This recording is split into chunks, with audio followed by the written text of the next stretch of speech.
Reporting from the recesses of the mind's eye, this is the Coroner's Report Halloween 2021 edition. I see the moon rising. Your news roundup for the month of October in entertainment. I see trouble on the way. This holiday season promises wholesome family viewing and inclusive diversity I can take it from here. The harvest season is upon us and has sown plenty of bad seeds to reap. We brought every trick in the book for you to treat yourself this year. Just take great care this hunter's moon. She brings out the crazy. As your lead anchor incarnate, I'll be playing your bearer of bad news. We go now to our Shadowcaster for the sign of things to come. Once again, this is rumor control. Here are the facts. Join us. Let's go for a little ride. To catch up our listeners at home up to speed, Children of the Corn came to 4K on September 28th. The Stephen King killer child film sees religious fanaticism grip a town as its children rise against their elders. With plenty of corny camp, this classic is equal parts cheese and charm. And now, on with the show. Our first two pieces of home releases make for quite a pair. No, not that pair. Snap out of it! Our Gothic combo releasing on October 5th include horror's first great franchise gathered in one definitive collection as the Universal monsters come to stunning 4K. This must-own set will make even the most jaded of genre cynics remember fondly the days of yore when horror's forefathers ruled the world and help them forget more recent downward spirals.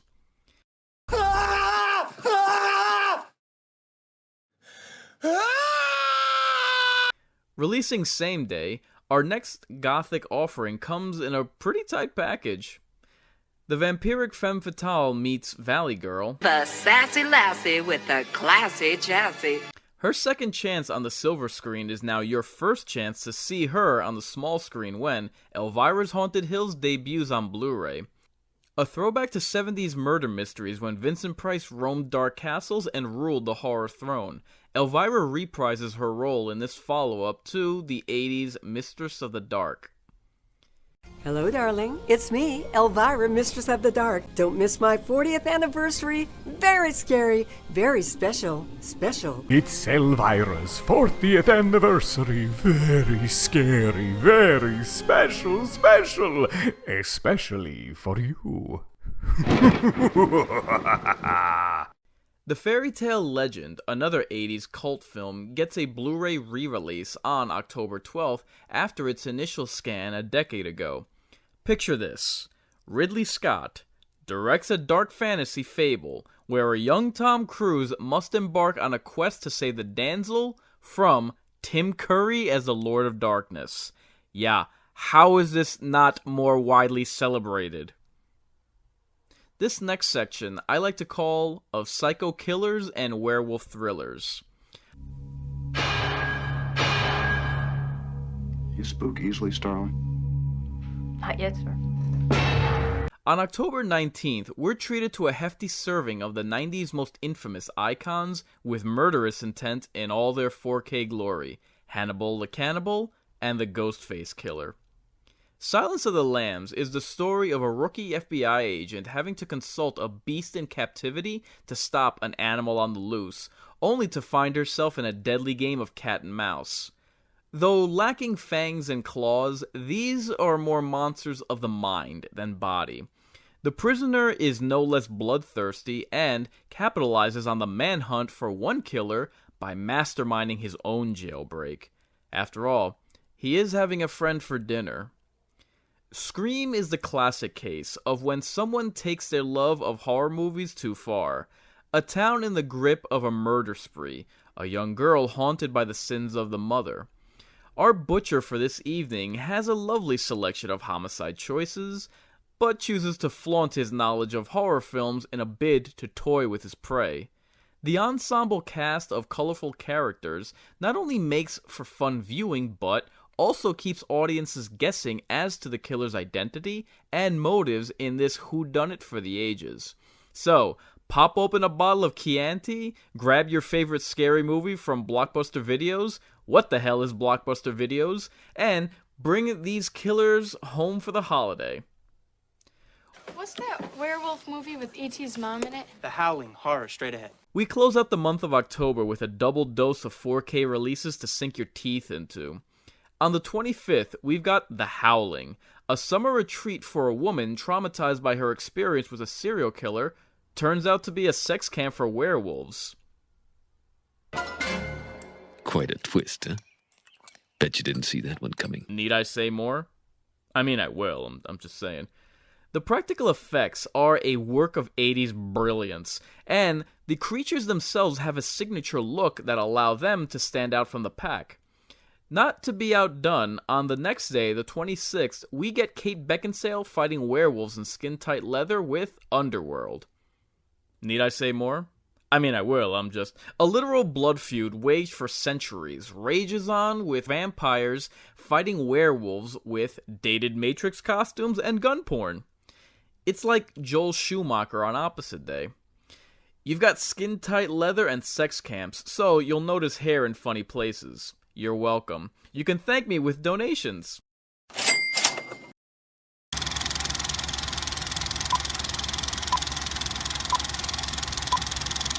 I could go on about today's October 1st release of Venom Let There Be Carnage and give my thoughts on October 15th's Halloween Kills. But frankly, I wasn't enamored with either film's first entry 3 years ago and found both wildly overvalued. Bland films making bank have no incentive to fix what's broke, so why should I hold my breath or waste my breath on their sequels? If you feel like wasting your time and money, do so at your own risk. Now, if you're talking long-awaited releases, then I'm talking Antlers. I've waited for this for a year and a half, but can't even remember the last time I was this hyped for a film. Yeah, it's got Guillermo del Toro on it, and if it's good, he'll get undue praise. He was the consummate character actor. A character actor who became a star. That face was just so magical. There is not a single movie I've ever done that is not under the shadow that this man casts. My God, you're pretentious. Look, I can't help his involvement in this flick or the predictable media fluff pieces in his honor if well received. The film centers on a child that routinely delivers fresh animal meat to something bestial in the woods. The implications for this film get the mind racing with questions. It is implied that this child had a connection with this thing when it was human to show such devotion for it. It is suggested that this is a Wendigo considering the hint of cannibalism and mention of fairy tales. I've eagerly anticipated this movie, and frankly, 2021 horror could use a win in theaters. Breaking Loose, October 29th.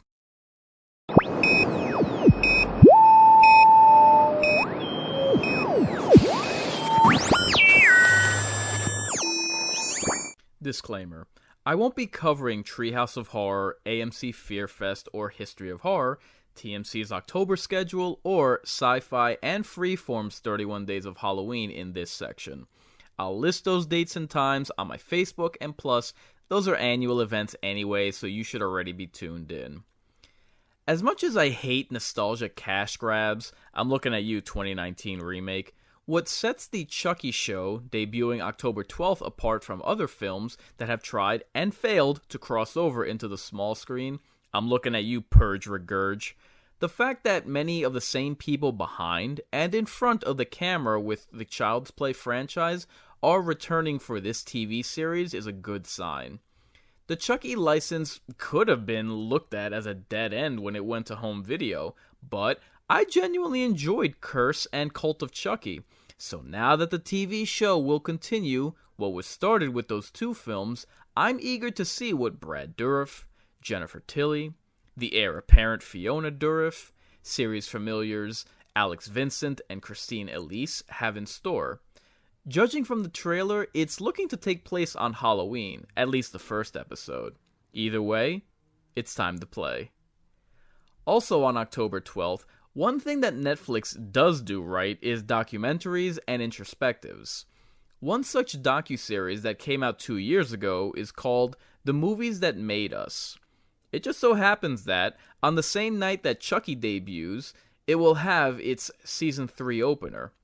For this slate, the menu reads as follows: Aliens, A Nightmare on Elm Street, Friday the 13th, Halloween, The Nightmare Before Christmas, all as far as horror movies go. Admittedly, a motley crew of genre picks, but hell, even this serving size has more variety than the last decade of AMC Fear Fest. Regardless, it ought to be good for a watch. Let's stick with Netflix for a beat. October 22nd will drop Season 2 of Lock and Key. No doubt Netflix realized horror fans have gone over 2 years without Stranger Things, and with Season 4 delayed until next year, and The Last Haunting of Hill House tanking, they needed one of their aces up their sleeves to fill the void this October. I didn't mind the first season, and I am always down for PG horror because I think it's thoroughly lacking in the genre. The popular book series reinvents the haunted house with rooms that can be unlocked with magical keys that lead to all manner of wonder and peril. As dangerous as these keys can be, the children soon learn someone else is on the hunt for the keys. Something else. Time to play the game. Now for our top story. Before I get to the good stuff, I'd like to remind my viewers that not only did Chernobylite release on Tuesday, September 28th, but this journey into the doomed city of the nuclear blast site holds deadlier secrets and more harrowing threats than even the pervasive radiation. Now on to the launches in time for Halloween. October 12th is looking to be one crowded night. I already mentioned the Chucky show, the Netflix docuseries, The Legend re-release, and now we have the spiritual successor to Left 4 Dead. You've heard me talk about it on my Game Awards episode last year and my E3 post-mortem this summer, and now Back 4 Blood makes its way to home consoles. Leading the charge in a slew of co-op FPS games, this zombie team shooter is the official kickoff to Halloween on the gaming front as far as I'm concerned. While I have plans to play the Dark Pictures Anthology games, the first two entries did receive a lukewarm reception at best. Well, on October 22nd, House of Ashes looks to shake up the formula. In the midst of surface-level war in the Middle East, a chance encounter with an ancient underground temple sees the soldiers face a new threat. Whatever mysterious occupants that haunted these tunnels now hunt the soldiers that have unwittingly encroached upon their lair and disturbed their slumber. In my opinion, all of the Universal forefathers are underrated, and modern contributions have done little to help this.